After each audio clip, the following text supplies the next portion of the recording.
We've got an interview with the Imperial Theater's very own house electrician, Paulie Dean Jr. And Paulie, how are you today? Good, everything's good, Greg. Thanks so much for doing this today. Now, the reason I asked you to do this is I've got some real specific questions about some very unusual stuff that took place here in the Imperial Theater in preparation for the show of Billy Elliot. And I was wondering if you could talk to us about there was some excavation done here, right, in the theater soon after Osage County closed? That's correct. This was a unique thing. They came to us during the run of Osage County and said we had this show booked here, Billy Elliot, which was booked for about a year before. While we do Dirty Rotten Scoundrels, we knew Billy Elliot was booked in this theater, just towards the end of Scoundrels. And they said to us, we want to put a 12-foot hole in the basement. That's what they asked us to do. And we were like, a 12-foot hole? They said, yeah, for the effect for the show for Billy Elliot, we have to do a 12-foot hole. We took out the stage, the whole stage house. We took out everything in the basement, and we started excavating. We started as a matter of fact, about a year, first week in May we started, and we finished on July 4th.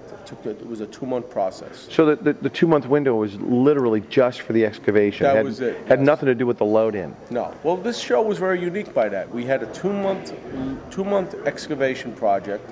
We had a 2-month load-in and a 2-month tech period.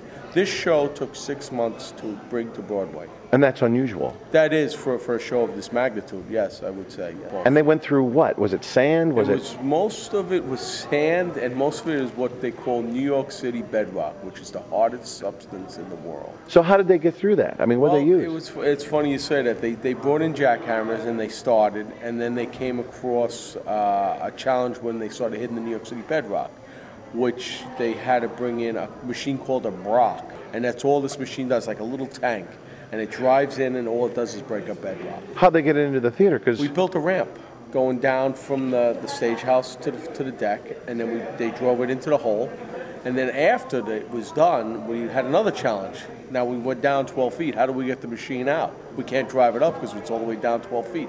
So we had to span the house carpenter here and his crew, span the grid with some I-beams because the machine was so heavy, and hung two 2-ton motors and lifted the machine back out. And then we drove it up the ramp and got it out the door.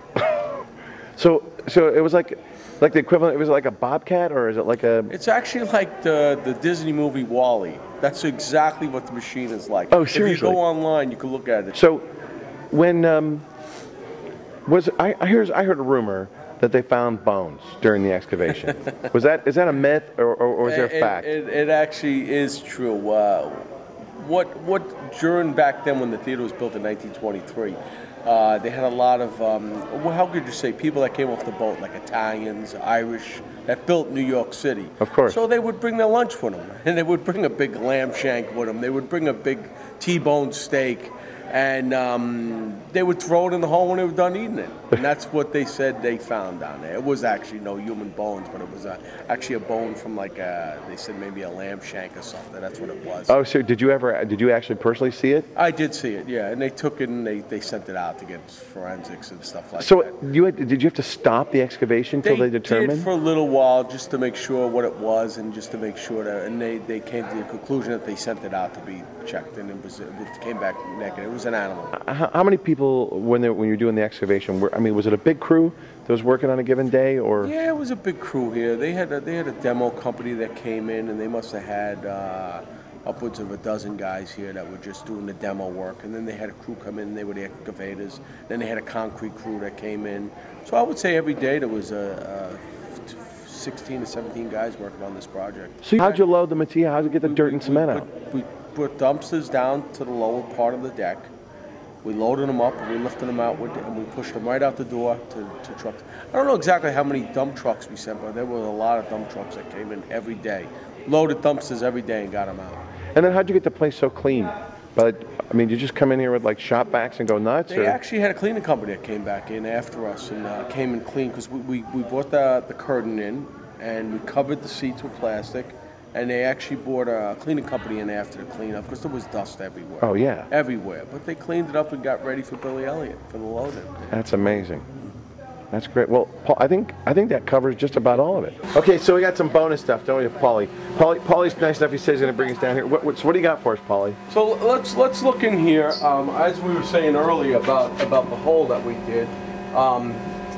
It's 12 feet deep. Oh. This is the hole down to here, 12 feet. Oh, wow. And I was saying before, for the orchestra pit, we shortened it. So the orchestra pit actually used to come out to here. Oh, I see. So now we took the orchestra pit and we shortened it by 2 feet inside here, if you look at it.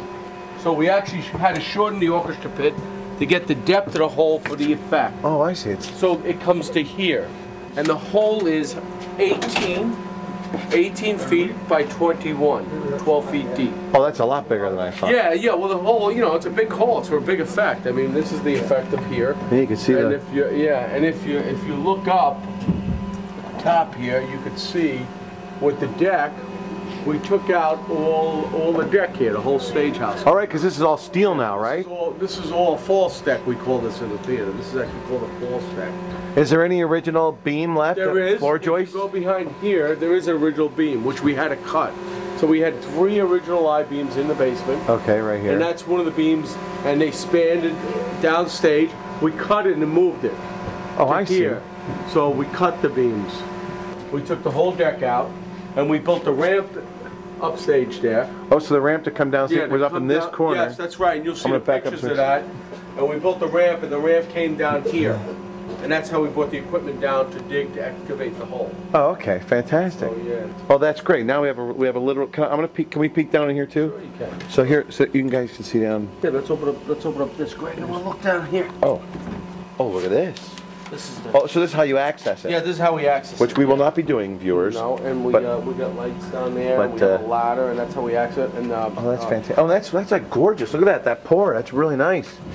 So that's like a whole new cement wall down there. Thanks so much, Paulie. That was really fantastic. Thanks, Greg. Filling us in on what happened here at Billy Elliot. And of course, we want y'all just to come on down and buy tickets. I mean, you can always get seats, even though you think you can't. Come down and take a try. Especially you local people, come down and buy your tickets. Come see Billy Elliot. You'll be glad you did. Thanks again, Paulie. Thank you, Greg.